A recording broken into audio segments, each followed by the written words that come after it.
There we go. Thank you.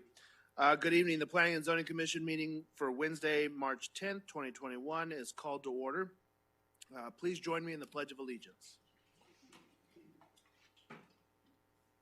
I pledge allegiance to the flag of the United States of America and to the republic for which it stands, one nation under God, indivisible, with liberty and justice for all.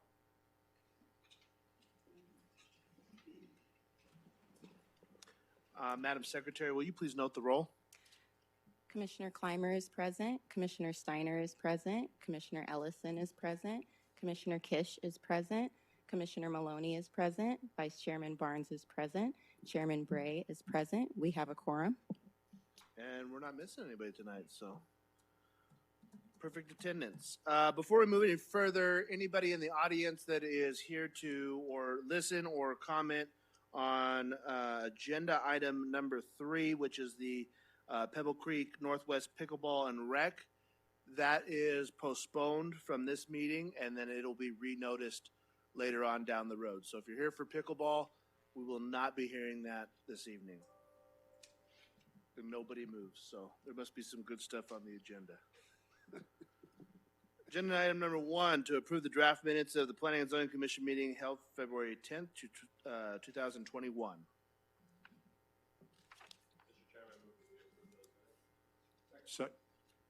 It has been moved by Commissioner Kish, seconded by Commissioner Clymer to approve the minutes of February 10th, 2021.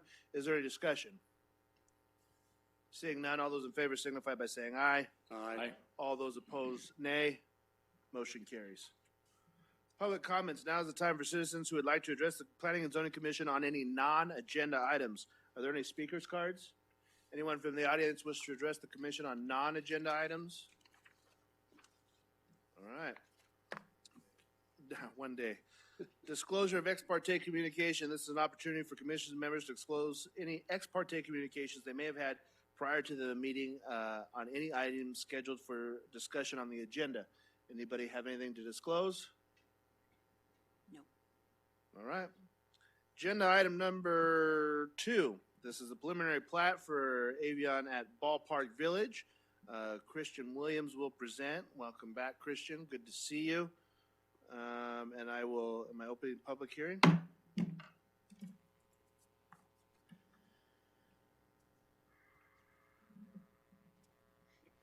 Well, good evening, Chairman Bray and Planning and Zoning Commission. You said there's some good things on the agenda tonight, and I'm glad to provide you that good thing. It's my first preliminary plat to you all as a commission.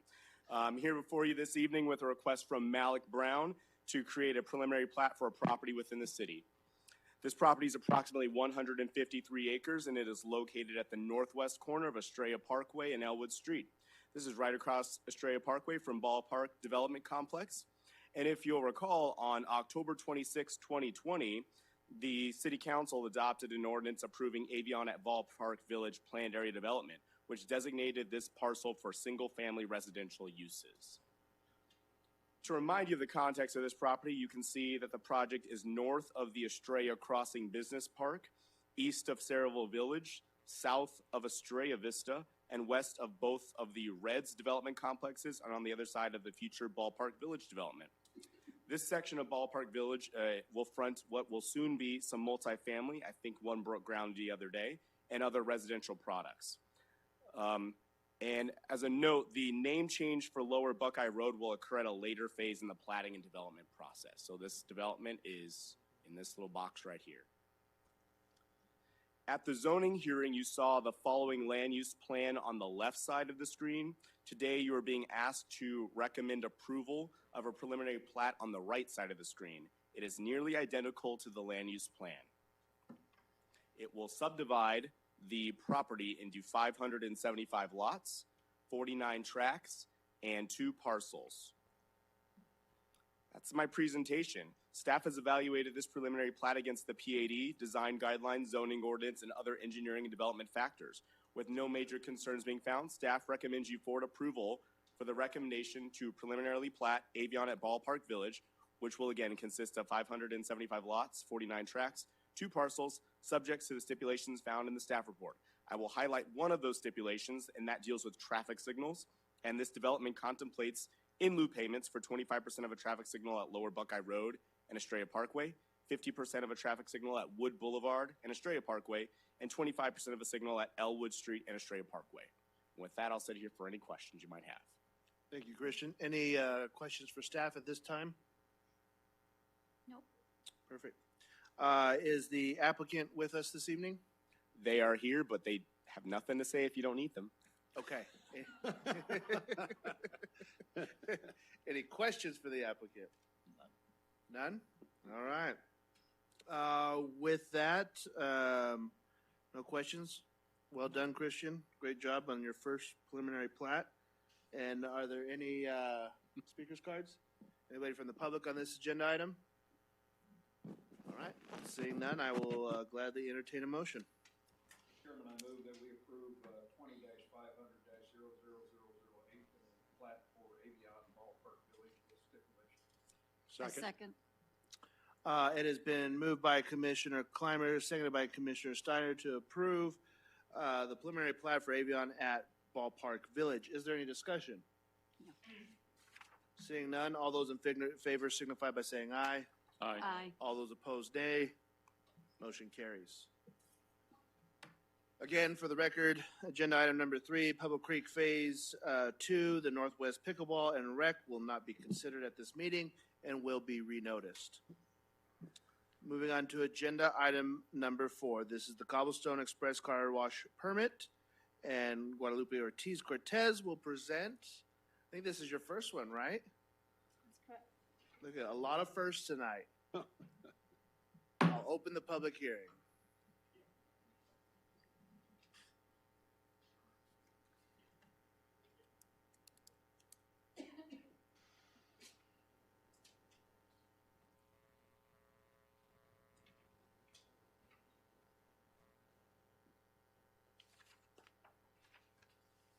Good evening, Mr. Chairman, Commission members.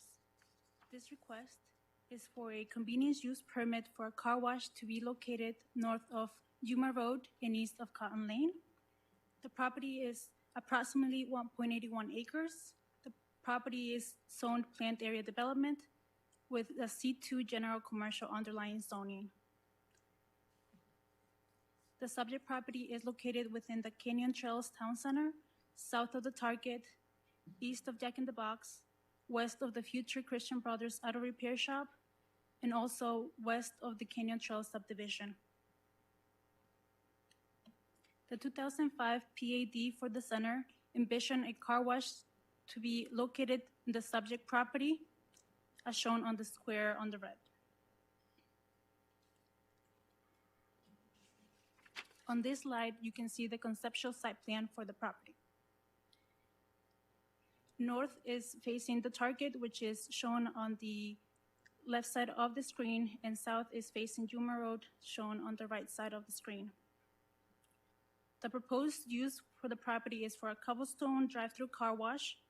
The proposed building is approximately 5,000 square feet. The site will have 45 parking spaces. 30 of those spaces will be vacuum stations, located here. 2 of those spaces will be ADA accessible, and 13 spaces will be shared with the Target. The site will also have space for 18 cars to queue along the drive-through, and customers will have access to the property from Yuma Road and all other entrances to the center. Customers will have the option to wash their car first and then vacuum the car, or they may choose to vacuum the car first and then go through the car wash before leaving the property. The proposed hours of operation are from 7 a.m. to 8 p.m. The project site plan is currently under review, and as you can see, the orientation of the building has the tunnel entrance to the car wash facing Yuma Road, and all the zoning ordinance states that no car wash space should front onto a public street. This building layout is preferred to avoid causing noise for residents east of the property of the Canyon Trail subdivision. To mitigate car wash tunnel visibility from Yuma Road, the applicant is providing a screen wall and trellis with plants to be located in front of the tunnel entrance. On this slide, you can see the conceptual landscape plan. There is a landscape buffer on Juma Road, facing Juma Road, and also a landscape buffer facing the entrance to the center. And as mentioned on the previous slide, the applicant is providing a screen wall and trellis to be located here, right in front of the tunnel entrance to the car wash to screen that entrance. And this is what the screen wall and trellis will look like. On this slide, you can see the east and west elevations for the property. The east elevation faces the future Christian Brothers Auto Repair Shop, and the west elevation faces the vacuum stations, the entrance to the center, and the Jack in the Box. On this slide, you can see the north and south elevations. The north elevation faces the Target, and the south elevation faces Yuma Road. The building colors and materials proposed are consistent with those approved in the Canyon Trails design guidelines, except the red barn and cobblestone blue colors that are used as accent colors. The applicant will be adding blower silencers at the car wash tunnel exit to mitigate noise. The applicant provided this noise exhibit showing expected decibel levels after adding the silencers. At the property line facing the Target, the expected noise level is 74.1 decibels. Stipulations number 3 and number 4 of the use permit staff report require that the applicant ensures that the noise level conforms to this exhibit. The use permit meets engineering requirements. The planning requirements will be fulfilled with the stipulation for noise conformance with the noise exhibit. Notices were provided to the public, and the city did not receive any objections to the use permit. Staff is recommending conditional approval of the use permit subject to the stipulations found on the staff report. This concludes my presentation. Jesse Macias, the applicant, is in attendance and can answer any questions. Thank you, Ms. Cortez. Any questions for staff at this time? I'm said- sorry to interrupt, but before you proceed, can you turn on your microphone, Commissioner Clymer and Commissioner Kish? You said the applicant is present this evening. Does the applicant wish to address the commission?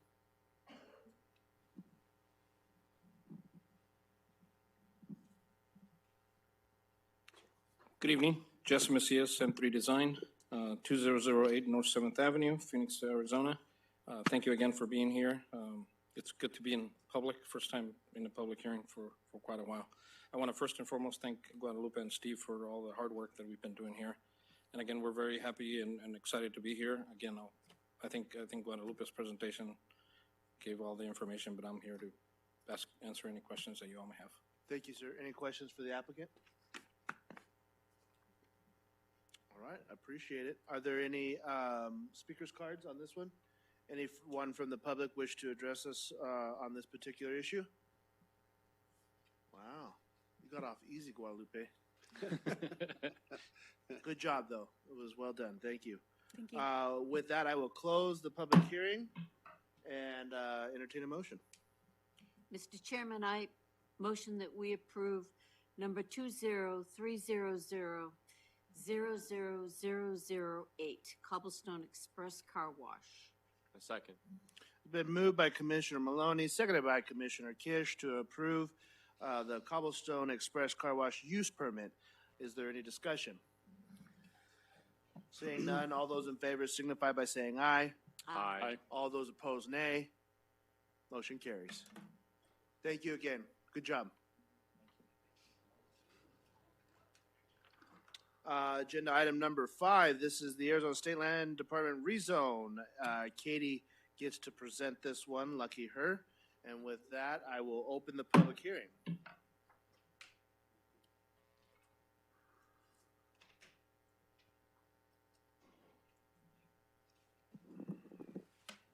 Thank you, Chairman and members of the Commission.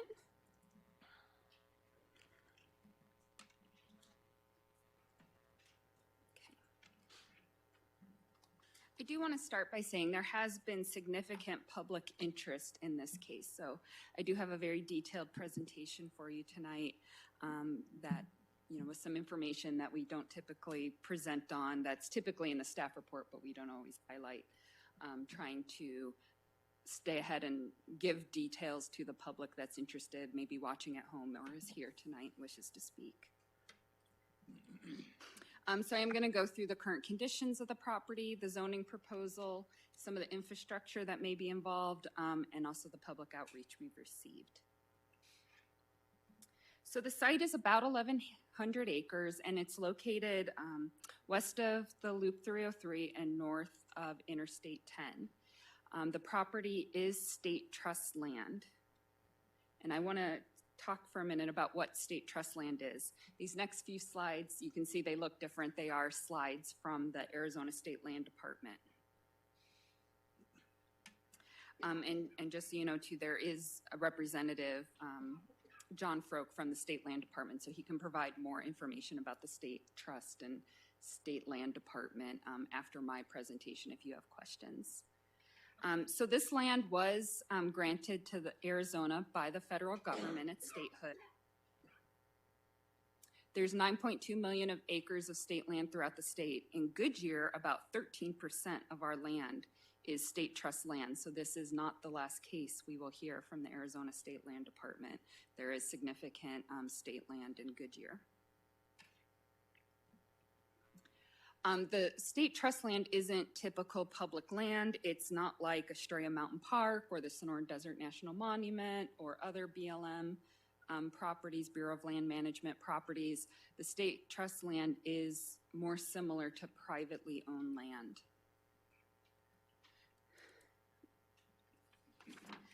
There are beneficiaries. The Arizona State Land Department is mandated to use the land to generate revenue for their beneficiaries, which include the K through 12 school system, as well as 12 other institutional beneficiaries, and you can see some of the photographs representing them. And so basically, the State Land Department's job is to either enter into leases for the land to generate revenue, or when development timing is right, prepare the land for sale.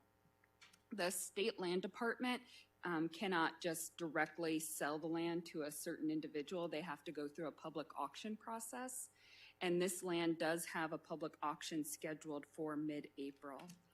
And since it is a public auction process, we don't know if the land will be purchased or who may be the winning bidder of the land.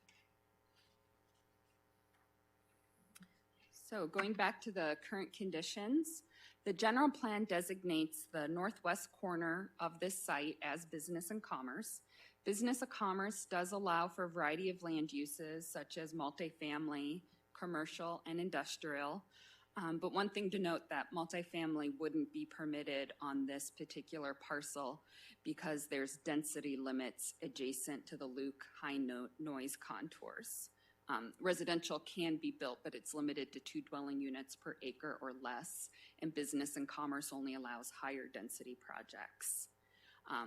But other than that, commercial and industrial uses are in conformance with the general plan land use. The purple land use is industrial, which allows for both commercial uses as well as a variety of industrial uses. And then you can see there's a hash mark over it, which is an overlay, the Luke compatible land use overlay, which requires conformance with the state statutes that pertain to development near Luke Air Force Base and other military airports. The current zoning on the property is agricultural, and surrounding the property to the north is the Sedea residential neighborhood. To the east is the Palm Valley 303 development. There is also a single resident at this corner here. And then the prison is located to the southeast of the property here. Perryville Prison, which is a medium security women's prison. To the south is, you can kind of see in the purple here, is Canada Village neighborhood. So they're not directly across the street from the development, but they are within the notice area. And then there's county property to the south, which is zoned for commercial and industrial uses to the south. And then to the west is the Litchfield Farms neighborhood. To the west is, let's see, south of Thomas is the city of Buckeye, and north of Thomas is county. And so the residential neighborhood is in the county. Although the existing land use of commercial farming is in conformance with the Luke Air Force Base overlays, I did want to note that the agricultural zoning is not in conformance with the Luke Air Force overlays because the agricultural zoning district does allow residential uses to be built. And residential uses are not compatible with the Luke overlays, which I'll go into in a minute. So other site conditions, and again, and here is the Luke area. So this area in yellow is called the APZ2. It's the accident potential zone. And I have another map in a minute that gives a little bit more context to that. So in the accident potential zone, there are highly restricted uses. You cannot have residential uses, but you also can't have retail and commercial uses, assembly uses, and then there's certain other types of industrial uses. So and the goal is to have lower density, lower intensity, meaning people, uses in that yellow area. And then it's a little hard to see, but these green lines are the high noise contours. So this is the 65 high noise contour, and this is the 70.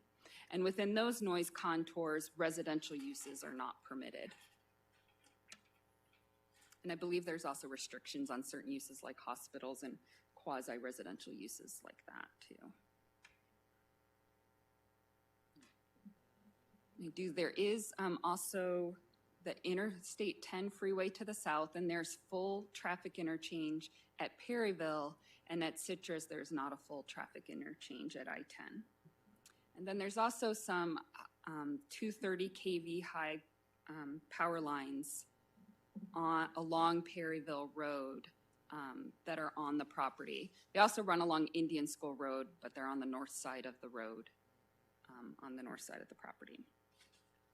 So again, to give some more context, in this gray area here, that is where the base is.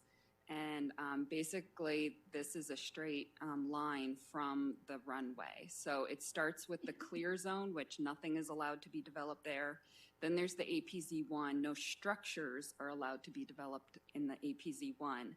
And then in the yellow area, APZ2 is where there's limited types of uses.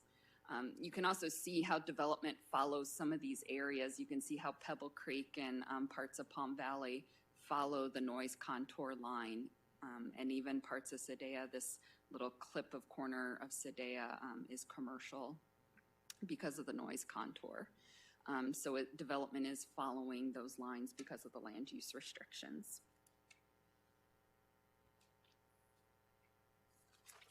Okay, so now on to the zoning proposal. The proposed PAD includes 3 districts, an office zone that's closest to the neighborhoods, a light industrial zone, and a general industrial zone. So highlighting the office zone, which is located, this is about a 1/4 mile wide, so a 1/4 mile from the Litchfield Farms neighborhood and from the Sadea neighborhood to the north in this kind of upside down L shape. This zone would allow 56 feet in height within 500 feet of residential uses. Beyond the 500 feet, the height could be increased to 80 feet. There'd be a 100-foot building setback with a 50-foot landscape yard required in that setback. And to try and give a visualization, so this is a little screenshot of the Litchfield Farms neighborhood. So you can see there's a planned 110 feet of right-of-way adjacent to Litchfield Farms. Then the first 50 feet would be a landscape yard. So that must be entirely landscaped.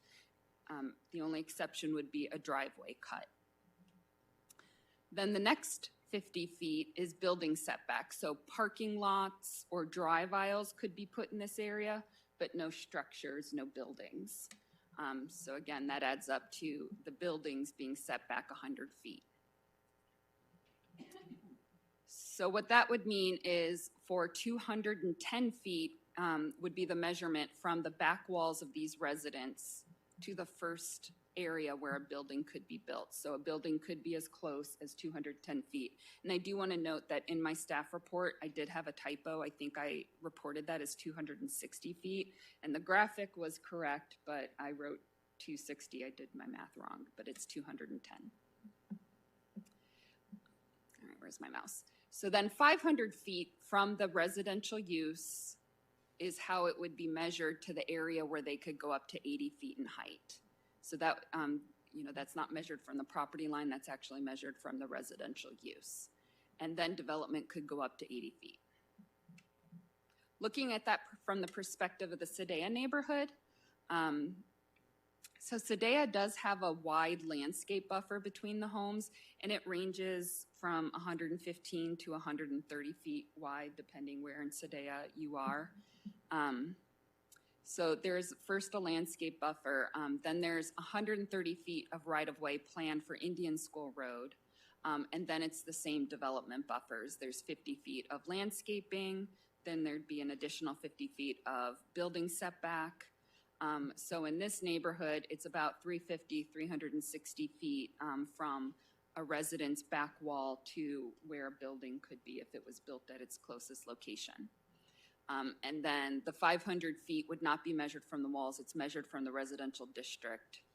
So it'd be 500 feet from this property line to where they could go up to 80 feet. And then to just try and give a zoomed out view of that. So again, the first 500 feet from the residential walls would be limited to the 56 feet in height. And then again, that office district is a 1/4 mile wide before you get to the heavier general industrial district. So to compare, try and put that in context and compare it to some of the city's standard zoning districts. So this proposed office zone, again, would allow 56 feet in height for the first 500 feet, then bump up to 80. In C2, it's allowed 56 feet in height, and in I1, standard is 50 feet in height. On the setbacks, again, there's a 100-foot building setback, and in both C2 and I1, if it was one of the hard districts, there's only a 30-foot setback required. And in those districts, it's both a building setback and a landscape yard. So it'd be a 30-foot landscape yard, 30-foot building setback. So if the property were zoned C2, there could be a 56-foot tall building at 30 feet. Or if the property were zoned I1, there could be a 50-foot tall building at 30 feet. So this does allow taller buildings, but there is a much greater setback. With regards to uses, the uses allowed in the PED include office, retail, and there is manufacturing permitted. Any manufacturing has to be entirely indoors. There's no internet fulfillment or distribution allowed in this office zone. And that was an attempt, the number one comment we received from residents was concerns with truck traffic. And so the property owner agreed to limit those internet fulfillment distribution facilities in that office zone in attempt to reduce the amount of truck traffic in front of those residential areas.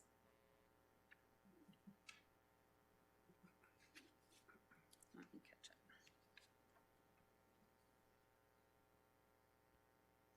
Oh, and then there are also restrictions on certain commercial. It doesn't just allow all C2 uses. It specifically lists office and retail. So, uses such as adult uses, marijuana, and some of those less desirable uses are not permitted by the PED. In the light industrial district, which is a 1/4 mile square, and across the street from this district, there is an elementary school. So it's not a residential use, but it is an elementary school. So this area would be allowed to go up to 80 feet in height, possible 220 feet for accessory uses, for accessory structures, which means like a cell tower or a silo or a chimney. And then there'd be a 50-foot building setback / landscape yard. So it'd be the same 50 feet. The uses are similar to what's allowed or restricted in the office, with a few exceptions. Auto repair and body work would be allowed in this district, machine shops, and a few uses like that. In the general industrial district, which is the balance of the property here, and also the portion of the property most impacted by the APZ2,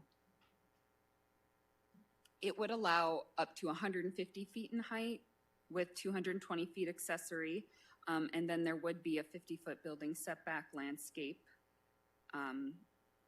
from the residential uses. And the uses more closely follow our I-2 district. However, heavier uses have been prohibited. There are some heavier uses that are allowed outright or just allowed by a use permit in the I-2 district, such as like fertilizer plants, mineral extraction, smelting, tanneries. Those are not allowed in this district. Also, I want to note that really anywhere in this PAD, heights do have to be reviewed by Luke Air Force Base. And we do have a restriction in the PAD that for heights over 80 feet, that requires a zoning permit. And part of the purpose of that zoning permit is so that staff can coordinate with Luke Air Force Base to ensure that the heights don't have a potential negative impact to base operations. All right, moving on to infrastructure and services. Water is provided by a private company, EPCOR, and wastewater services are provided by the city of Goodyear. This area is within existing fire and police service areas. And then there have been lots of questions about streets and transportation. So right here I have a little snapshot of our transportation master plan. And one thing I already want to note is Perryville Road was formally planned to be a parkway, and we've had lots of questions on this, so I want to take a minute to explain it. There, years and years ago, there was this concept of creating these parkways, which basically included a very wide, I think 100-foot wide median, and there would be no median breaks except at arterial to arterial intersections. And if any of you been, I think it was called a Michigan left, if you've been to Michigan, there's certain areas in the country where they developed this. And so the way it works, and it's basically to create higher volume roadways. And so what you have to do is basically do U-turns if you want to get into a neighborhood or a business, that U-turns basically become part of it. This is no longer the plan. So basically this plan was gonna cut off that Litchfield Farms neighborhood. They were gonna lose their full access and ability to turn left in their neighborhood and left out of their neighborhood. And I just want to be clear that that parkway concept is no longer part of the plan. Perryville Road is planned to be a minor arterial, which would allow median cuts. Indian School Road is planned to be a major arterial. Citrus Road is planned to be a minor arterial, as well as Thomas Road, and then McDowell Road is planned to be a minor arterial. And so what does that mean? Oh, and I do want to, that's right, I want to note one other thing, that this request to rezone is not triggering the plan to make the roads wider. The transportation master plan looks at a variety of factors, including proposed general plan land uses to determine what the classifications of the roadways are. But it's not a situation where Perryville was always going to be a 2-lane road, and now because we're rezoning the property, it now needs to be a 4-lane road. That's not what impacts that. This property could stay agricultural forever, and there still could be a need to, widen Perryville Road at some point when the traffic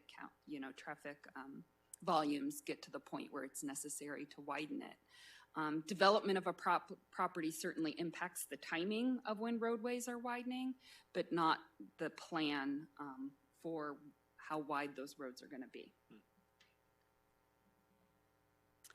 So just to try and give an idea of what does a minor arterial mean, a minor arterial, sorry, I'm talking too long, arterial is 110 feet of right-of-way, 55-foot half-street.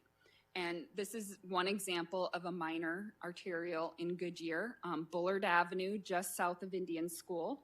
And I specifically chose this snapshot because, as you can see, there is a left turn into this neighborhood here, part of the Palm Valley neighborhoods.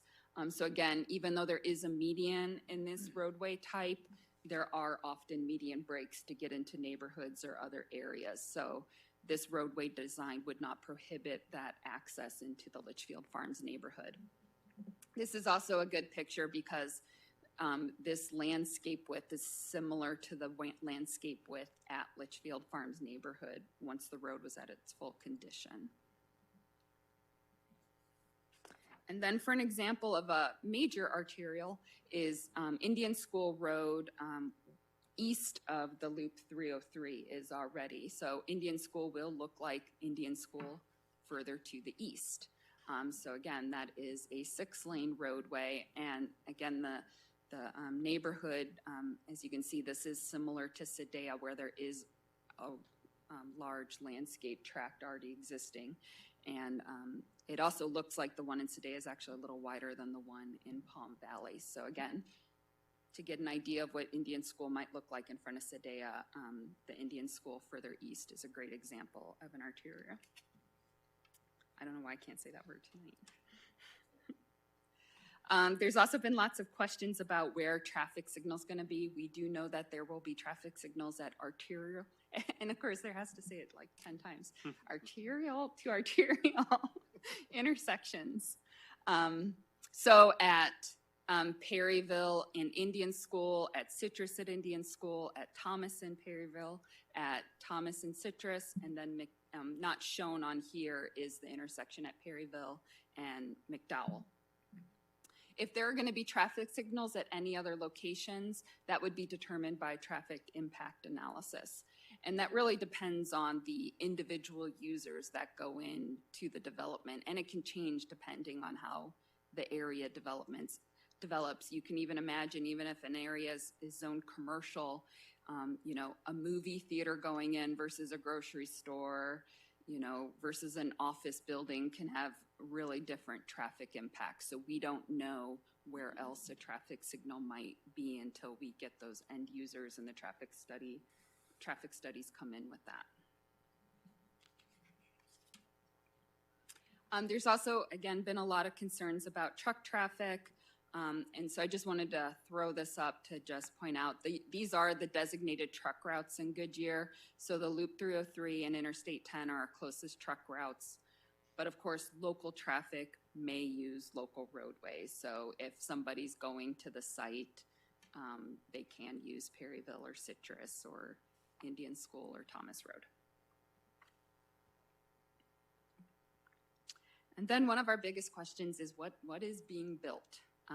The end user is unknown, and the details of the proposal will come at site planning, such as where exactly are the buildings going to be located, where are the driveway cuts, what's the architecture of the buildings going to look like.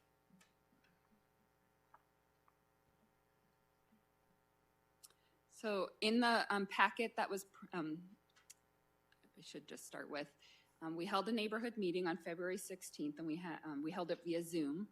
And we had over 100 logins into the Zoom meeting. That did include several staff members, but there was significant participation. We've also received significant phone calls and emails. Any written correspondence that we received by Friday, March 5th was provided to you in your packets.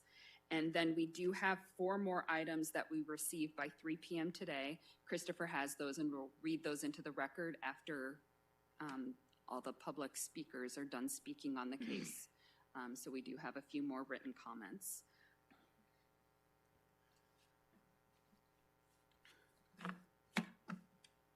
Besides just general interest, there were concerns noted from the public about the proposal for industrial development. Certainly, most of the people who contacted the city would rather see the area remain as agricultural land use, or if it does have to develop, they would have preferred to see, you know, a residential neighborhood or commercial development, of course. There's been a lot of questions about the traffic impacts this is going to have, especially just in front of the neighborhoods, and most especially the truck traffic. And then we've also received a number of comments regarding the potential loss of farming. The area is farmed by Duncan Family Farms, a well-known member of the West Valley community. And so those letters were provided to you as well. And I do want to note that one of the letters asked if we could allow like indoor agricultural and like rooftop farming, and we would consider those permitted uses. You know, so I think most of those questions they had would be allowed. So that concludes my presentation. Staff does recommend approval subject to the stipulations provided in the draft ordinance. Again, John Froke, representing the Arizona State Land Department, is here, and I think he has a few words he'd like to have the opportunity to address the commission. And then I will stay here and I'm available for any questions. Absolutely. Thank you, Katie. Wonderful presentation. Before we go to the State Land Department, are there any questions for Katie at this time? No. Yes, Commissioner Barnes. Could you tell us again the proposed rezoning and how that relates to what the general plan says for this particular parcel? Thank you. The general plan designates, and let me go ahead and just pull up the picture.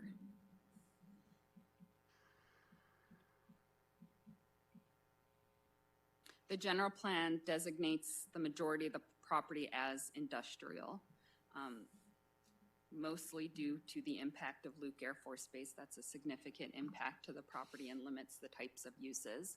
And then that corner is designated as business and commerce, which is kind of an in-between use, allows both commercial and industrial uses. And as a follow-up, could you just give us a brief history of what, since we have an audience, what the general plan is and how we arrive at the general plan? Mm-hmm. Thank you. So the general plan is a state-required document that provides the vision for the community, and we are required to have a land use plan that designates the future land uses, basically the highest and best uses of land in the Goodyear Municipal Planning Area. It is updated and re-adopted every 10 years. It's not just adopted by City Council, it also goes to the voters, and the voters have to ratify the general plan. The last general plan was ratified by voters in 2014. The general plan before that was ratified in 2003, and it also designated the land in Luke Air Force Base area as industrial land use, and it showed agricultural and industrial land uses in the previous general plan as well. And so there is significant public outreach with the general plan leading up to this ratification. Thank you. Thank you. Any other questions? Yes, Commissioner Maloney. Katie, could you go back and explain the heights of the building? And what do we have existing now with similar heights? Because this is really not my forte, is building heights. So in the office zone, so again, for the first 500 feet, it would allow 56-foot height, which is the standard for C2 district. And you're testing my memory. I mean, most of the like the hotels that are built, the new hotels are probably getting close to 56 feet height that are on I-10 there. Okay. Many of the industrial buildings are, close to 60 feet tall. So the ones over by Bullard Avenue and Western Avenue are getting in that 50, 60 foot tall range. Up to 80 feet, that's the Fairlife facility that's I think almost finished. That's not too far from this property. I can't remember exactly what the height is, but it's in the 80, it's much taller. So that might give you an idea of a much taller building. Okay. All right. Thank you. Commissioner Kish. Thank you. Just to piggyback off of that question, do we have any current buildings that are 100 feet in the city of Goodyear? Sorry, can you repeat that question? I didn't hear quite all of it. Do we have any buildings in the city of Goodyear that are 100 feet, or any in Avondale that I can kind of The frame of hos- reference? The hospital may be getting somewhat close to that. It probably is a little bit less than 100, but I think the hospital was probably the tallest thing, other than, as Katie pointed out, components of the Fairlife building or operation over there on off of 303. Thank you. Those are probably the tallest ones, at least that I can think of off the top of my head. Thank you. Any further questions for staff at this time? Perfect. And I think you said John is here from the Arizona State Land Department, wishes to address the commission.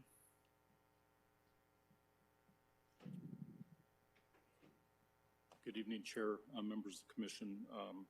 My pleasure to be here tonight. My name is John Froke. I'm a planner with the State Land Department. I'm here representing the State Land Commissioner, Lisa Atkins, who's not here tonight. Our outside legal counsel is here as well, Carolyn Oberholzer. A little bit of my background: I was fortunate enough to work with Katie and the gang here a couple of years ago as a contract planner. You have a great team here in a great city. I live in Glendale, and what you're doing out here is for really the last 15, 20, 25 years from a planning perspective has been really high quality work. So as a West Valley resident, I live in Glendale. It's nice to see your work and appreciate everything that the commission does. I really don't have a lot to add. Katie did an excellent presentation on the background of the project. I was on the neighborhood meeting with, you had a very well represented staff contingency that night, the virtual meeting.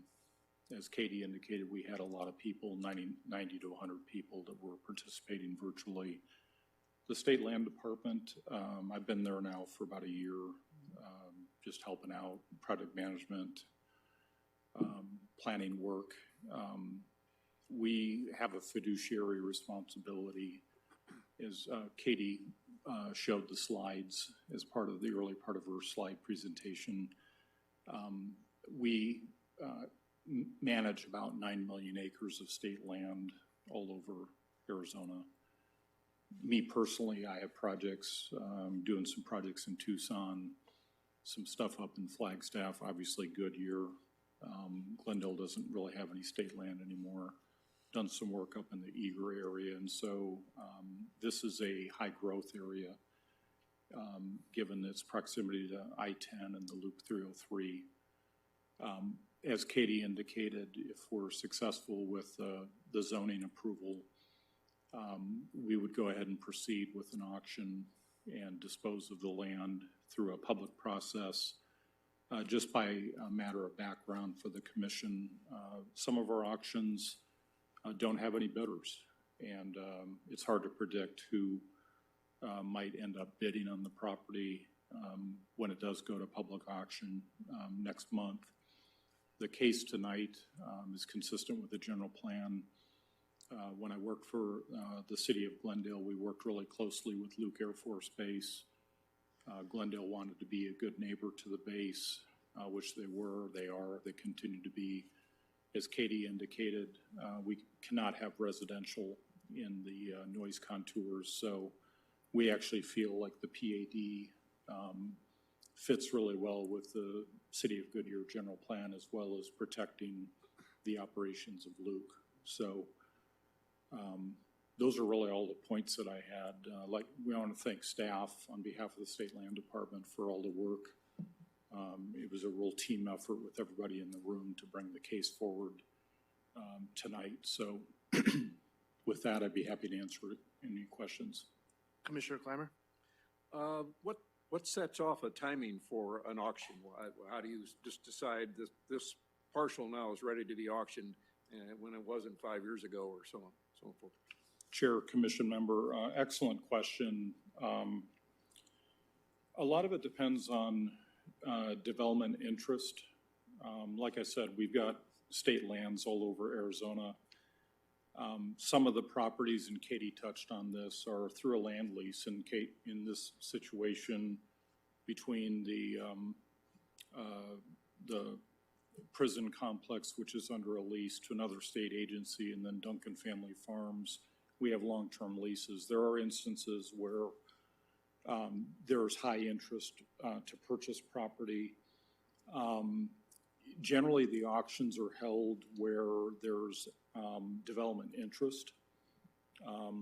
There was an auction recently up in Flagstaff where, by way of example, to try to answer your question, back last fall was some state land in the Flagstaff area that we were getting some interest from home building, the home building interests in, excuse me, in Coconino County. So that prompted the auction there. In the case of the Goodyear site, with the proximity to Loop 303 and Interstate 10, and all the great work that's been done with the employment and the manufacturing businesses that have located on the 303 and the I-10, this would be an attractive site for us to at least put up for auction, and we'll see if who we would get there for potential bidders. Thank you. Additionally, they have a mandate of the highest and best use, so that's a key point of that. They can't just sell land in the middle of nowhere. Just to try to not to elongate the answer, I'm trying to provide as much of an answer as I can for the commission, but I'm doing a project down in Tucson where we've got about 400 acres south of downtown Tucson off of Interstate 10. In the Tucson region, there's a high demand for new residential lots. The project I'm doing down there for the State Land Department, like I said, about 450 acres, and it's in an area where the home building community in Tucson is, I would just say, starving for new opportunities for residential, and so that kind of plays into our decision-making on what properties might be put up or considered for auction. Commissioner Kish. Thank you, Chairman. Thank you so much for coming tonight. It's been really interesting. The money that is... This isn't my first public hearing, by the way. Doing a great job. I've done a couple of them. The money that is received through the auction, I heard that it goes into then the system that helps public schools, helps colleges, helps the public interest. Does Goodyear retain a certain percentage of that because it's in Goodyear, or does it get spread out evenly throughout the state, kind of just evenly, completely? Mr. Chair, Commissioner, excellent question.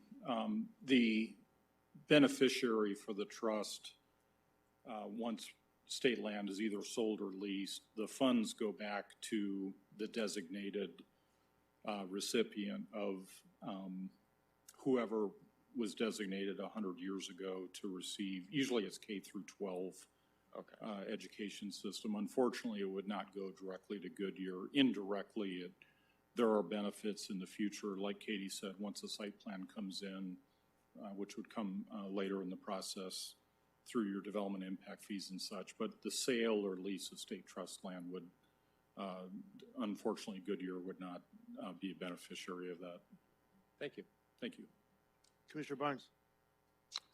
So let me see, tell me if I understood correctly. The reason that this particular parcel, you decided instead of continuing to lease it for agricultural use, that you now want to rezone it for industrial use is because you were approached by developers who were interested in it, and then you determined that that would generate more income for the state? Is that right? Mr. Chair, Commissioner, generally our thought process for what property might be considered for entitlements, meaning in this case zoning, really kind of gets back to the ability, if you will, for the State Land Department to be able to sell or lease a piece of property. The little project I did in Eager, the town of Eager last year, just to give you an example, Eager approached us. It was very important to their town. They're up in northeastern Arizona. This was my first project with the State Land Department last year. It was important to Eager, and so we want to be a good neighbor to all of our cities and towns that we work in, and so in that case, there was no auction per se, but in that particular situation, it was annexation and zoning.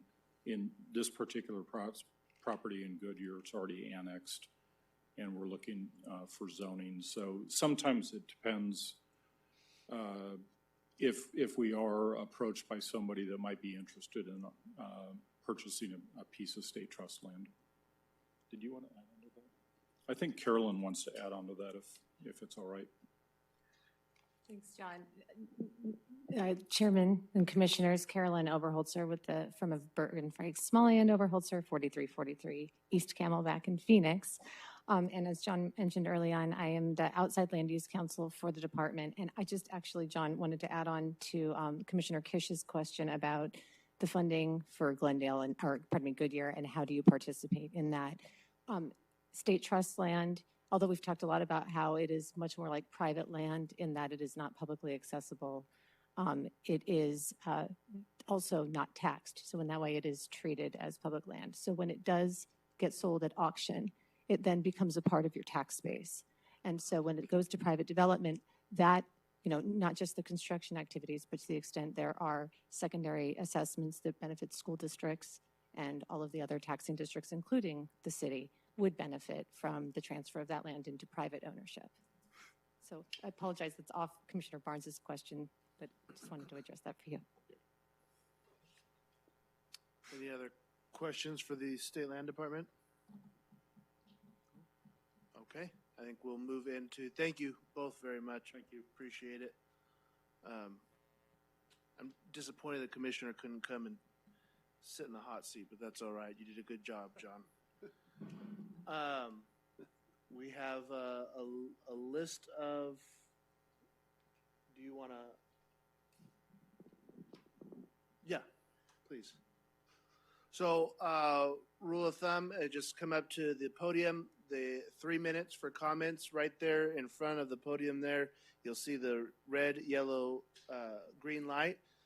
It'll move down until the 3 minutes runs out. So just so you know, we typically refrain from any back and forth with either the commission or the staff if you have questions. If there are pertinent questions, I will write those down and we will try and get those answered. So with that, wishes to speak, we'll start with Andrew Decker.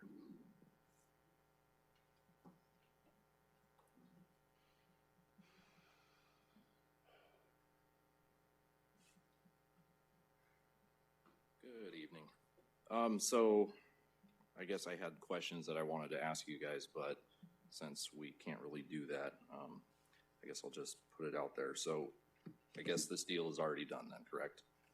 No, this, if you'll pause the clock, we are an advisory committee to the council. Okay. So we forward our recommendation. The council is the final one on the zoning deal. Now, as far as the state land process, they are in their process. And as far as being up for auction, that is completely separate from the city's process. Okay, thank you. Mr. Chairman, maybe before we start his clock again, can I Yes, add please. something? Thank you. If anybody, as this gentleman may have a question or two, please feel free to ask your questions. Yes. And we won't get into it, the commission won't get into a dialogue and answering those questions now, but the chairman has the prerogative of redirecting those to staff or other people in order to solicit or get answers to any questions that they may choose. So don't feel that you can't ask questions. Okay. Thank you, Mr. Chairman. Thank you. And now we'll start the time now. Okay. So I don't know how many of you guys have lived here your entire life. I've lived in Arizona my entire life, mainly Peoria, but I moved here a couple years ago. The F-16s out of Luke Air Force Base, they had a problem with just dropping out of the sky and crashing a couple years ago. So now the F-35s, there's a laundry list. There's over 700 bugs that they haven't worked out. I work at Luke Air Force Base. So now you're going to want to zone it industrial, potentially bring in microprocessor plants, whatever it is, a bunch of chemicals, have it in the flight path, and then potentially have these also drop out of the sky. And contaminate our groundwater. Well, Luke Air Force Base just contaminated the surrounding groundwater already. So it's a huge concern for us that just moved in here. We have kids and people around Luke Air Force Base. They can't even drink their water right now. They can't. I mean, I think they can bathe in it. That's about it.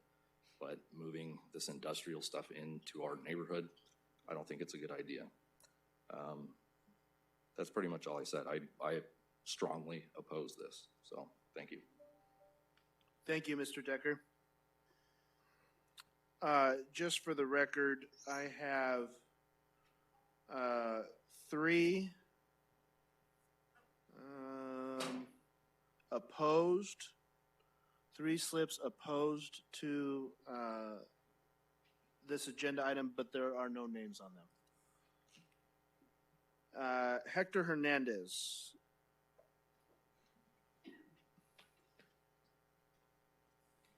Thank you, Mr. Chairman. My name is Hector Hernandez. I am one of the representatives from the Carpenters Union. So a lot of these buildings you're seeing here, we build them. So we approve this recommendation that is the zoning being changed. But I'm not just a carpenter, but I lived here also all my life, here in the west side, in the Avondale area, in the Goodyear area.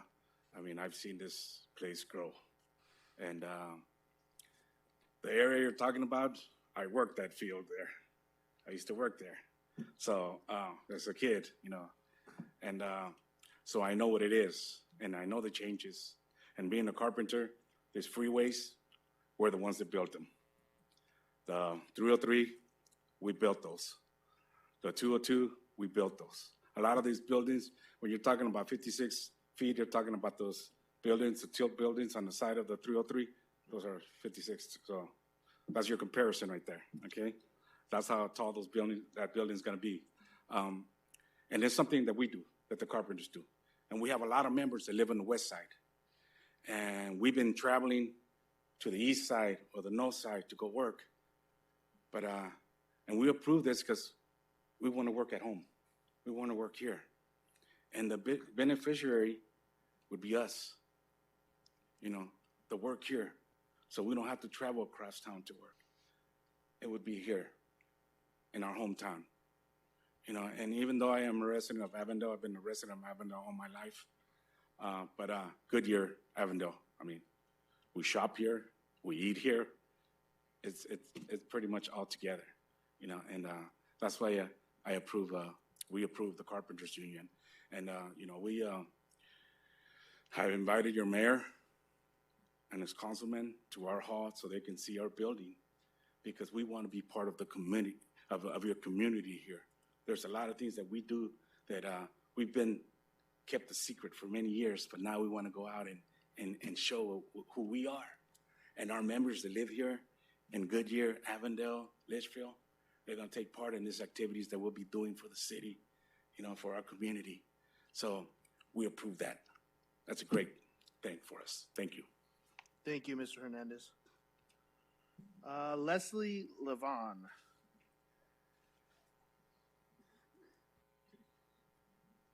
Good evening, everyone. Good evening. Thank you for your time and allowing me to share my opposition to this project. I do live in Litchfield Farms. I have a unique experience for my neighborhood in that my house backs up to Perryville. People who live inside the neighborhood, it's 2 miles around, they don't have the same issues that I do, in that we have a night skylight that we have to follow in our neighborhood. So we can't have lights into our neighborhood because of night sky. Very likely that's not going to happen on Indian School and or Perryville. One of my major concerns is the amount of crime that will be coming into the neighborhood based on the number of people that will be working there, the amount of traffic, just not necessarily truck traffic, but definitely car traffic coming back and forth, the people that will be working there. I think the number is somewhere around 1,000 people. It's a lot of people to be coming into that. I'm glad to see that the streets, that there will be direct access into the neighborhood, not just for ease, but also for emergency. My husband was in need of EMT. It would have been very sad to have him have to wait 5 minutes because the EMT couldn't get into the neighborhood. So that makes me very happy to know that that won't happen. I'm very concerned about property values, the amount of noise that traffic and extra people will be bringing. Although the school was somewhat mentioned, I am a teacher, so it concerns me greatly that there are students that will be put at risk, I think, for what these buildings will be doing and what we'll be putting into the environment. That concerns me greatly. I also was unclear about how close the streets will be to Litchfield Farms. Are they going to be 3 feet? Are they going to be 5 feet? That was not clear to me for both Indian School and Perryville. Again, I'm very glad to see that Perryville will only be 4 lanes and not 6, but we have both Indian School and Perryville for Litchfield Farms. Our homes back right up to Indian School, so is that 6 lane going to take 3 feet? And then people will be having cars going 3 feet outside their street or their backyard. For the taxes, I think that's very interesting. I was able to read some of the information that was provided. And there are so many tax breaks to these businesses that really, there's not going to be very much benefit because of the amount of tax breaks that these businesses will be given to come to the city of Goodyear. I also want to state that I'm a homeowner in Goodyear as well as Litchfield Farm. So knowing that there is a benefit to myself as well as a homeowner of Goodyear, I have sort of a dual interest into this property that's being sold. So thank you for your time. Thank you. Next up is Steve Mason.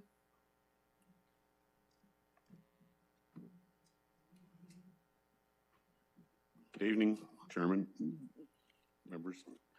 I am a resident of Goodyear and also just happen to be a new homeowner in Sedella, or Sedella. It shocks me to be one of the former residents of Palm Valley Phase 5, which had just been approved for crossdock for Glendale to change all of the traffic on Camelback. And I left that neighborhood, and now I find myself in another neighborhood that's now being encumbered by manufacturing and/or truck traffic, and again, changing the entire environment. I realize that it's totally inappropriate to turn down any growth project. I get it. That is something that will never happen in Goodyear. But I'm just going to elaborate a little bit on the fact that I have an 18-month-old grandson that is currently living with us for just a few moments. They take their child and walk along Indian School. And as it is now, and what it will be with a manufacturing operation, my questions are, how safe will it really be for the residents as we drive into our neighborhood? I bring great concern to that.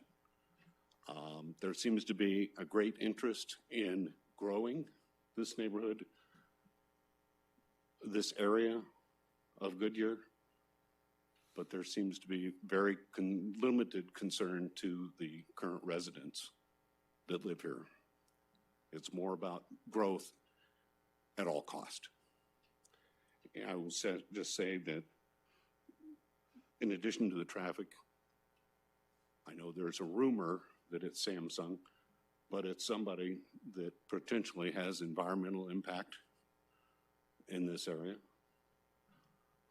And also, if it turns out not to be them, will this plan that's up here be reapproved for someone else?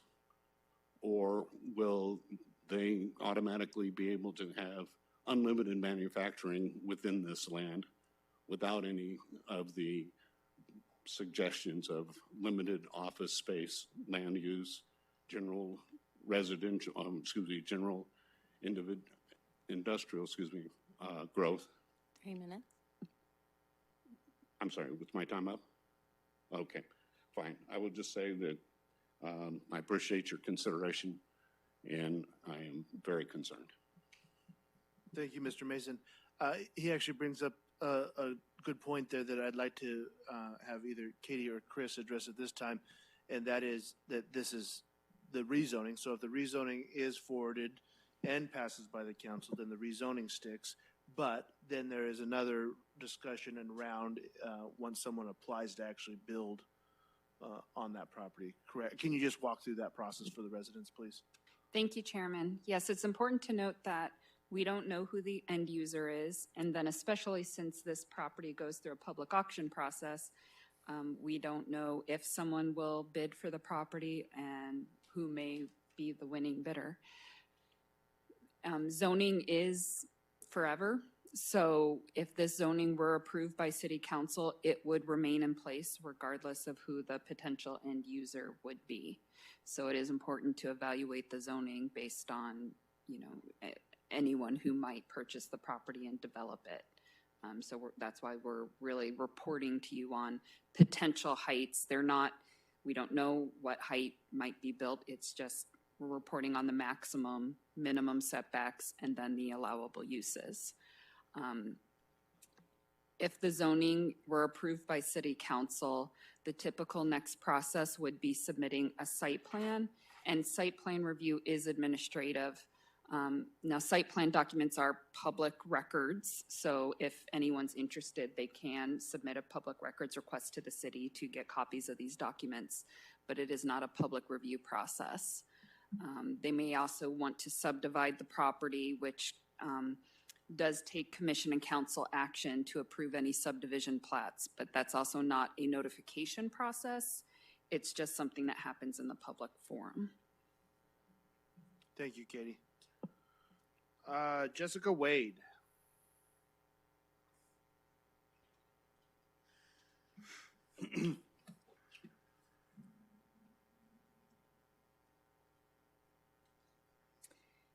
Good evening and thank you.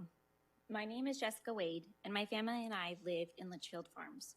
We moved out here among cows and vast farm fields for many reasons, but among them for the beautiful night sky, quieter, cleaner, cooler air, and slower country feel. Before purchasing, we asked about the land across the street and were assured that standard practice is a buffer zone between industrial and residential. Of course, no one mentioned that a Luke overlay would severely limit its usage. Alas, we now know better. While I oppose the rezoning of this to industrial, I am not naive to reality. And so my focus is on getting the best possible pad that we can. We have many concerns, and likely many more, that we cannot even begin to imagine without a site plan. So we are requesting changes and greater detail added to the pad in absence of a site plan. We've been told that one of the purposes of creating an office zone is to keep truck traffic away from the communities and push them south toward Thomas and McDowell. But then in the document, there are at least 3 potential permitted uses within that office zone that would absolutely allow truck traffic. Yes, we are protected from staring directly at dock doors. And yes, the restriction on internet fulfillment might be a win. But these allowable uses will still inevitably lead to large truck traffic coming and going right in front of our residences. We ask that these be changed from permitted in the office zone to not permitted. To help with this end goal as well, we also want written assurances that ingress and egress points be at Thomas or McDowell, but not closer to Indian School. We are also requesting that the emissions testing and vehicle licensing be changed from permitted to not permitted in the office zone area. At a bare minimum, we request wording be added that it be fully screened. I wish I had more time to spend on this, but we are requesting also that the office zone allowable heights be brought down to 40 feet within the first 500 feet, and then after that to 60 feet with an allowable 10 feet of architectural design on top for a total not to exceed 70 feet. And for the wording to be changed so that the extra 10 feet on top is strictly for design, not chimneys and towers, as it now states. There is 1,100 acres on this property. If you must build, build out, not up. Continuing on the landscaping requirements, we are requesting that changes be made to increase the tree box size to 48 inches. The larger box size would offer better and more mature buffering. Larger trees would also help offset increased air pollution due to the development. They better block wind and noise and do it all much sooner than smaller trees would be able to accomplish. 3 minutes. Because solar is becoming more widely used and it was a problem for homeowners in Mesa, we are requesting that verbiage be included about placement of solar panels or any other glare-producing elements such as windows. If installed, glare from these should be taken into account and placed in such a way as to not impact homes. Thank you. Thank you.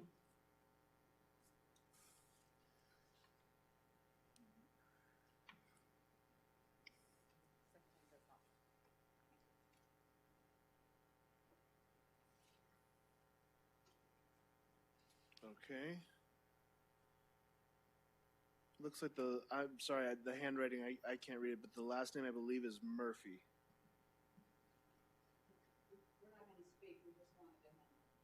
No speaking. Okay, thank you. Both of the Murphys are opposed. Thank you. I appreciate all of the public comment this evening. Obviously, I believe I have a great deal of faith in our staff that the comments have been heard, and they will seriously take those under consideration as the site is developed. And I'm not sure what the outcome is on all of it. But with that, any final questions to staff or the applicant? Any final comments from the public? Mr. Chairman, sorry, Katie reminded me, thank you. We do have several letters yes. here that we received after the agenda was publicized, so if it pleases the commission, we did promise the residents that we would read this into the record, so if you'll just bear with me for a couple moments. Please do. So the first one, the first letter we received is from the Tiger Mountain Foundation. It says, to City of Goodyear Planning and Zoning Commission, the Tiger Mountain Foundation is writing to voice our support for the work of Pinnacle Prevention, Kenneth Steele, and the Arizona Alliance for Livable Communities for the rezoning of 1,100 acres of state trust lands to PAD. It is our understanding that this parcel will be developed as a corporate employment center, providing well-paid, highly skilled jobs for Goodyear residents, as well as for residents of neighboring communities. We also recognize that proceeds from the sale of the state land will be a contribution to the permanent fund, ultimately helping fund K through 12 education, thus creating a benefit for all Arizona residents. With the additional recommendation from the city to the project developer to actively consider an innovative solution of how to continue some level of critical food production on site, this opportunity becomes a potential winning scenario for all of us living in food deserts. The Tiger Mountain Foundation helps alleviate food scarcity through community gardens and urban farms so that all community members have access to healthy, locally grown food, as well as opportunities to be active. We understand that the primary use for the land will be a high-tech company employing thousands of high-paying, highly skilled jobs. The AALC recognizes that this rezoning case is the first step in the planning and development process, and there will be few, if any, zoning stipulations included if the PAD is approved. Tiger Mountain is recommending that the city provide guidance and encourage the project developer to consider how food growing and related agricultural uses can be accommodated on the ASLD, the state land site, as they advance to the next step in planning review and the approval process. If you have any questions, please contact me, Mr. Darren Chapman, the CEO and founder of the Tiger Mountain Foundation. The second letter that we received, or email rather, is from a gentleman, Stephen, and I apologize if I mispronounce his last name, Nepomuceno. His statement in question is, says, Katie, good morning, and so forth. Please ensure that this is relayed to the decision makers at the City of Goodyear.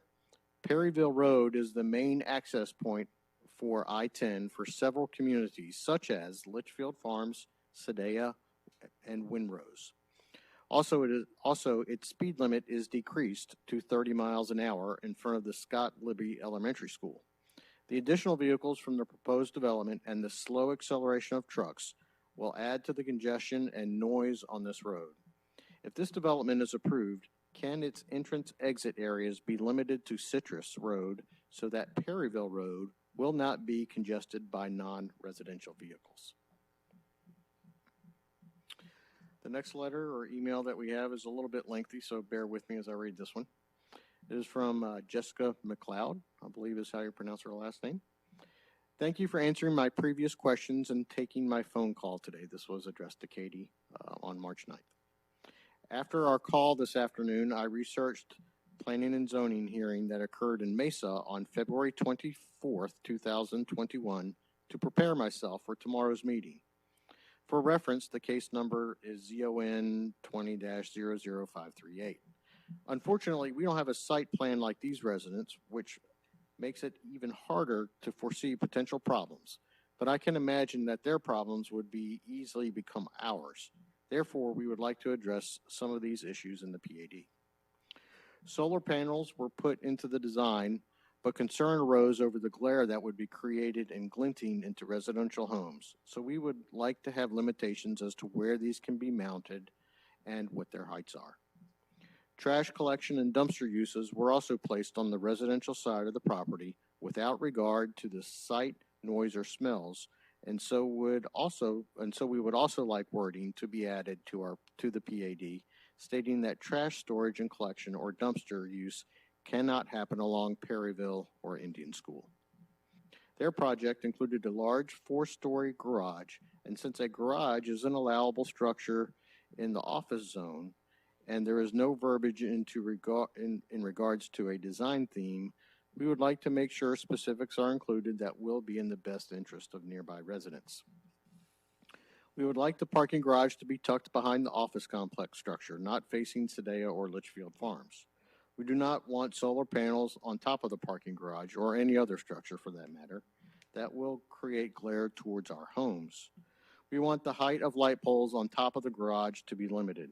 We want screening to be required in between the levels of the parking garage to reduce the visual impact of rows upon rows of cars, reduce light spillage from headlights, and interior lighting of the structure, and help block the echoing noise of parking garages. We also want extreme consideration into account for the lighting that would be used in the parking garage as well as the outside, so as to limit the impact on our night sky. Some of the buildings in the above-mentioned Mesa project have huge windows that glow all night long because interior lights are on 24/7. We want design considerations to be made in this area as well to limit light pollution and protect our night sky. We understand the stipulation on landscaping of 2 offset rows spaced 20 feet on center. However, we would like the specific number of trees calculated for this area and to be included in the PAD so that when trees are moved to maximize viability and buffering, there is no question as to how many were expected and how many were planted. We are also requesting that the size of these trees be increased from 24-inch box trees to 48-inch boxes, as we will be losing all of our beautiful pine trees along Perryville. The larger box size would offer better and more mature buffering between the industrial property and the residential properties. These larger trees would also help offset increased air pollution due to the development, better block wind noise and noise in general, and do it all much sooner than the smaller trees would accomplish. Along landscaping guidelines, there is a section regarding retention areas. Quote, these areas may occupy more than 50% of the on-site frontage landscape area so long as the required trees are located outside of the retention area, end quote. This is incredibly vague as to how the landscape area should be designated and outside of the required trees. We can foresee a large area of rock, which is not appealing at all. We have seen some really beautiful grassy retention areas, which would be more appealing and would help the concerns of the impact on our microclimate and rising air temperatures due to all of the increased concrete and asphalt related to this development. We are also requesting that the building heights are lowered from 56 feet in the first 500 feet to 40 feet. Behind those heights, we are requesting lowering maximum heights from the 80 feet with a potential of 10 feet of architectural design on top for a total of 90 to 60 with an allowable 10 feet of architectural design on top for a total of 70 feet. Thank you for your time in this matter, Jessica and Aaron Wade. The last email is from a gentleman, Brian Busane, if I pronounced his last name correctly. I have been following the information concerning the upcoming meeting for the rezoning of the farmland for a potential client and just wanted to voice my concerns. I have lived in the Sadea community for the past 5 years and have seen the warehouses pop up during that time with constant construction in the area, ripping up Indian School Road probably a dozen separate times, and I am not happy that Goodyear will consider this new site location for a large commercial property. There are so many undeveloped areas around that could be utilized instead that are not in such immediate proximity to 2 schools, parentheses where my kids go, and developing neighborhoods and would not destroy local farming. The 2 most recent additions, Amazon and Microsoft, I am sure have brought significant money to the city, and it would be a big mistake to destroy this area by putting additional warehouses or whatever commercial buildings would have towers up to 150 feet with ancillary structures over 200 feet tall, as they stated at the prior meeting. The truck traffic is already obvious and annoying. At least the Amazon warehouse is closer to 303, but Microsoft will certainly be an issue for the community, and the building is such an eyesore, especially with that electric substation. Anyways, there are lots of reasons why I'm really against this, and I'm sure if you look at it from the perspective of local residents, you would agree that there are better options. I really hope that the board does not vote to move forward and chooses to consider other sites instead. Sincerely, Brian Busani. That's it, Mr. Chairman. Thank you, Chris. Appreciate that. Any last minute comments from the public? Any last minute questions? Okay, I will close the public hearing and entertain a motion.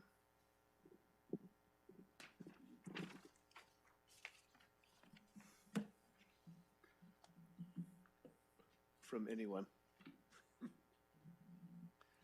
Mr. Chairman, I move that we approve 21-200-00001, the Arizona State Land Development Rezone.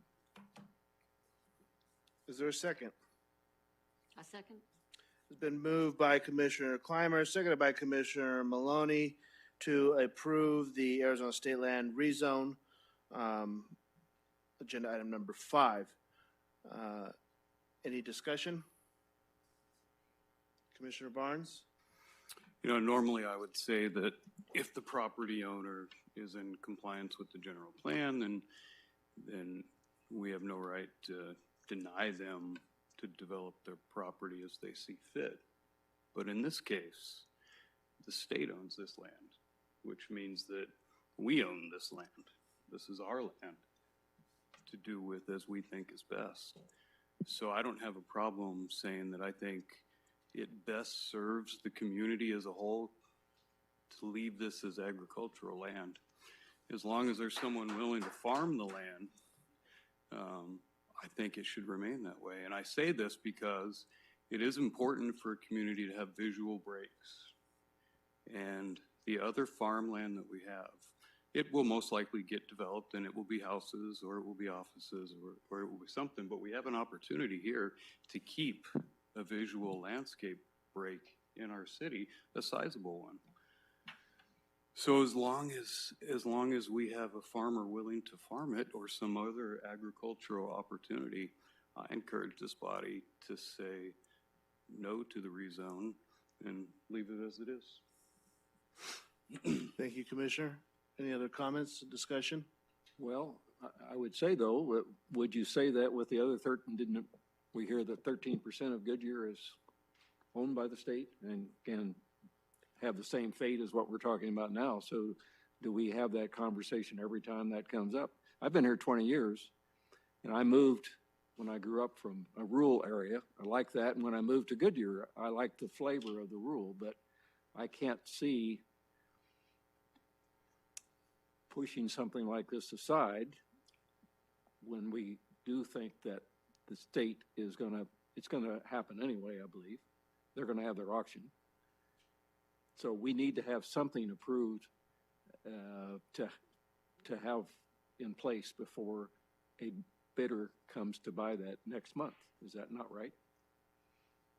Well, I would say that the land department is going to move forward, obviously, with their public auction, and that's separate from our process. I will go back and make one slight tweak to Mr. Barnes' comments, and it maybe it's my opinion, but it really isn't our land. I think it's clear that the land department is responsible to 13 beneficiaries, and they are the actual owners of that land. So that's who the state is actually responsible to. It's not us as taxpayers. So with that, I don't know how that process would work. As a point of clarification, Christopher, can you weigh in there?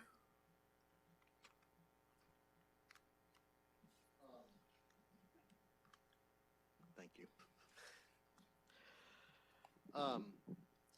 So I think as we heard from the State Land Department, they feel they have a fiduciary obligation in order to maximize proceeds and income in order to fund their state mandated recipients, which is primarily K through 12.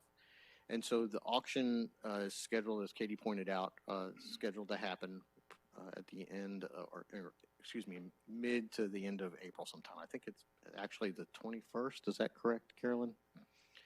April 21st. And so this zoning is in preparation for that. And so that there are standards, so the communities, the residential communities adjacent to it know can be aware of what the standards are. Potential bidders know what the standards are, because as Katie alluded to previously, zoning is forever. However, a property owner could still come in and ask for a change later. That is a due process right, which we cannot prevent anybody from doing. Let me just put that out on the record for sure. But what is crafted before you tonight is in preparation of the auction process and potentially winning bidders. And as Katie pointed out, we don't know if there will be or who may win. And so this is really seeking, this zoning is seeking to create some certainty for the residential community around as far as what the improvements will be, what could get built, how tall it would be, and set forth those parameters. And then as it moves forward in the site planning process, should the zoning get approved by council and there is a winning bidder, and we start going through the site plan process and so on and so forth, we'll begin to look at those details of where the access points are, traffic signals, landscaping, building elevations, ensuring they're meeting those building heights and so forth. So this is all, if you want to think of it, this is precursor work, or we're laying the foundation for our partners at the State Land Department to potentially have a successful bidding process, and for users that could come here as well. And one thing I'd just like to point out as well is, and Katie alluded to it quite significantly in her presentation, and it's on the screen in front of you, is the limitation from Luke Air Force Base. They are a significant partner to the city, and I can tell you that Katie's probably spent 40 hours on the phone and working and coordinating with Luke Air Force Base Because of those limitations, there is, and somebody who buys the property is going to want to construct on it, but we want to also protect Luke Air Force Base. We certainly don't want to endanger their mission or their flight operations in any way or manner. And so the PAD here that's before you, again, is laying that foundation for success to protect the residents from the things that we most frequently heard of, which is truck and all the other truck traffic and things of that nature that Katie alluded to, as well as Luke Air Force Base. So we've really kind of created a compromise situation here, if that helps answer your question, Mr. Chairman. I think it does, Christopher, and I think Commissioner Clymer, end of the day, I think, have a responsibility to either give a thumbs up or thumbs down tonight. Commissioner Ellison. The auction is going to take place regardless of whether the zoning changes, correct? Yes, sir, that's correct. So, correct me if I'm wrong, but wouldn't that, if we're changing it to be more conducive to a bidder, then we're making it easier for somebody to purchase the property because it's a known entity then of what can be developed? Well, I think that's why where we think they think they have a bidder. Our job is to look at the planning and zoning portion of it, right? So the rezone of it to see if it fits within the general plan. Sure. And I think that's what the city has done, so that if it's not the perceived bidder that's out there, that these stipulations still stay in place, and that's what it is. Because ultimately, if you look back at the general plan, right, a majority of it is that industrial zoned already. Katie, I'm sorry, Mr. Chairman. Katie, can you go to the slide with the general plan on it? Yes, thank you. Yes, and Mr. Chairman, if I may, just please continue a little bit with my answer previously. What's crosshatched there is industrial in the general plan, and it encompasses, what is that, 95% of that property generally. And then the business and commerce corner there is adjacent to the Sadea community and also a portion of the Litchfield Farms community. Again, those are following those noise contours because of the limitations in the state law and things of that nature from Luke Air Force Base. Just to put it out there right now, the business and commerce section would allow buildings up to 56 feet tall currently. So what is proposed in that office zone is very compatible with that. It's really no different. So if there was a user that wanted to come zone that hard corner of Indian School and Perryville commercial and zone it C2 for a neighborhood strip center, so to speak, neighborhood service commercial center, they could build 56 feet. What we are doing and what the PAD is proposing is absolutely in conformance with the Luke requirements and with the general plan. So we're bringing forth something that is already envisioned from the city, already council and voter approved. If I can respond to my detractors. Please, Commissioner Barnes. We rarely get to debate. Yes, please do.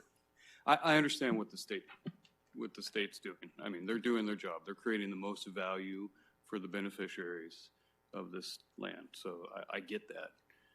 But I don't agree that an auction is inevitable. We are the planning commission, and what we say carries weight. The city council is going to make a decision, and what they say carries even more weight. The state can very well say, look, the city doesn't really want to develop this area. They want to leave it as agricultural land for now, so we're going to back off and not do the auction. Maybe we do the auction later. Maybe we don't. There is plenty of other land that's going to get auctioned off eventually, but for this particular area, I think it's a good idea to keep it as agricultural land. Commissioner Kish. Thank you, Chairman. I understand that this is industrial commercial, and it was in the planning, in the general plan. Where I am conflicted, where I agree is that this development is coming, where my conflict is the height of the buildings at 100 feet.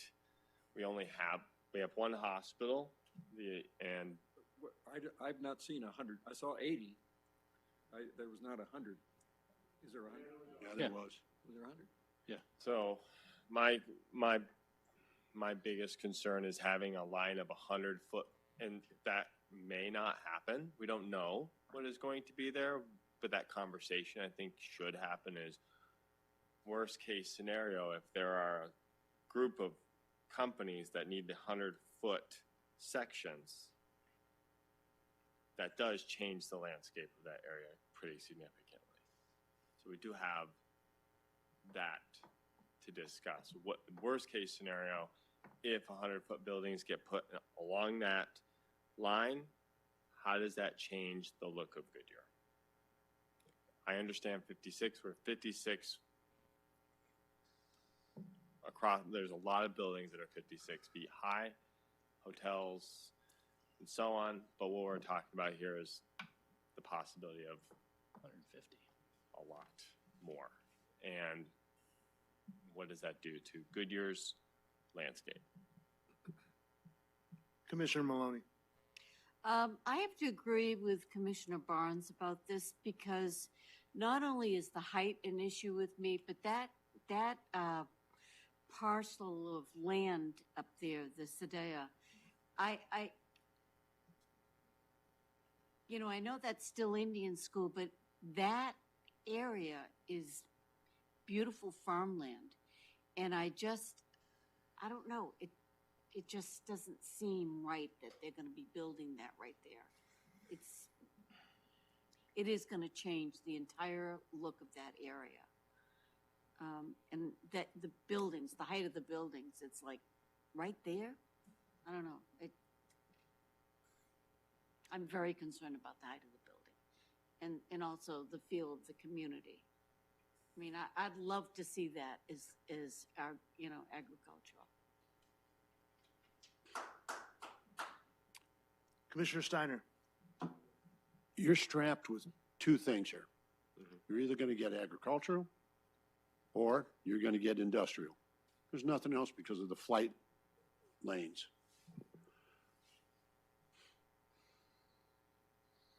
I don't know, as far as the office, commercial, I don't know why that would not necessarily be a benefit to that area, because that could make everybody's shopping trips a lot shorter if there was commercial in there that would provide for that.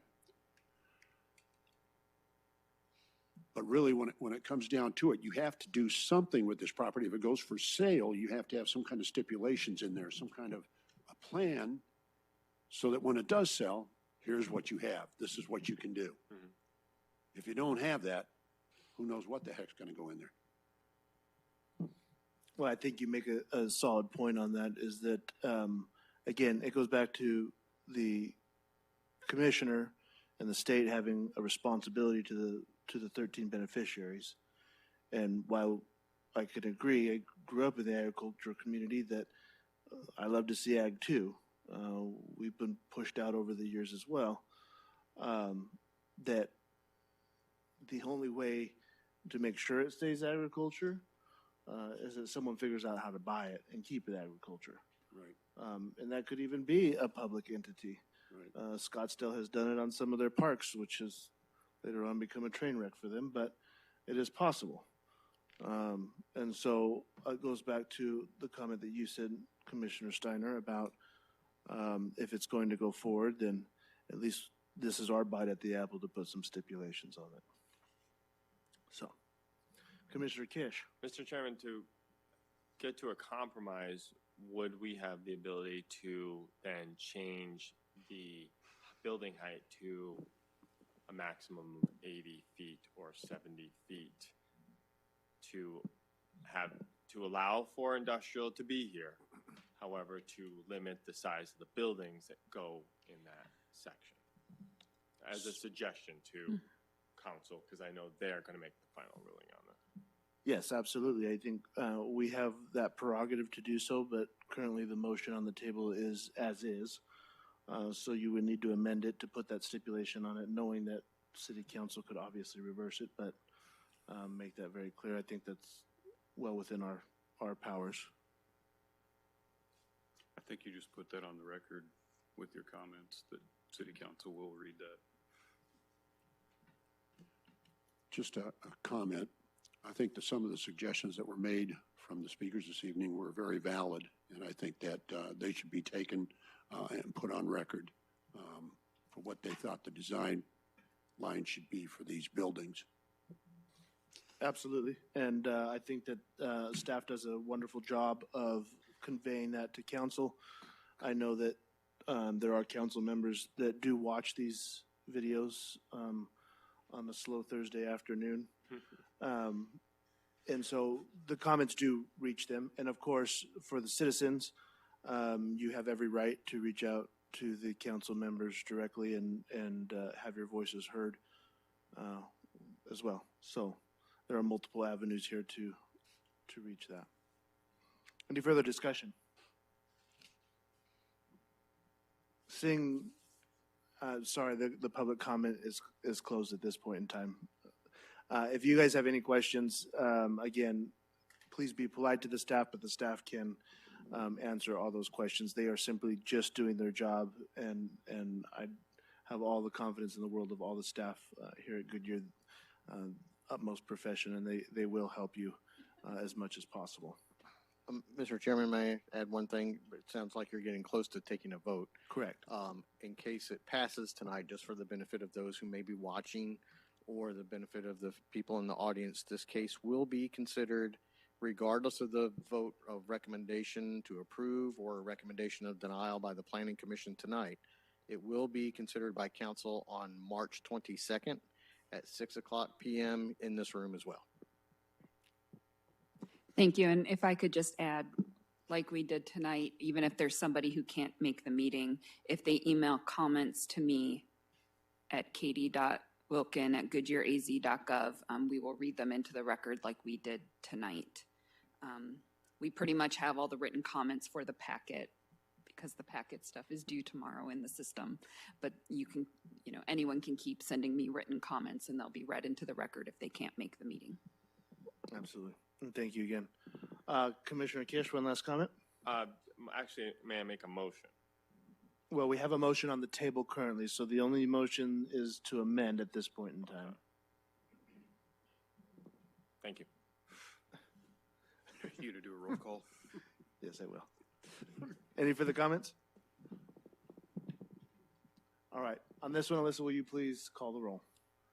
Commissioner Ellison, No. Commissioner Clymer, Yay. Commissioner Kish, No. Commissioner Steiner,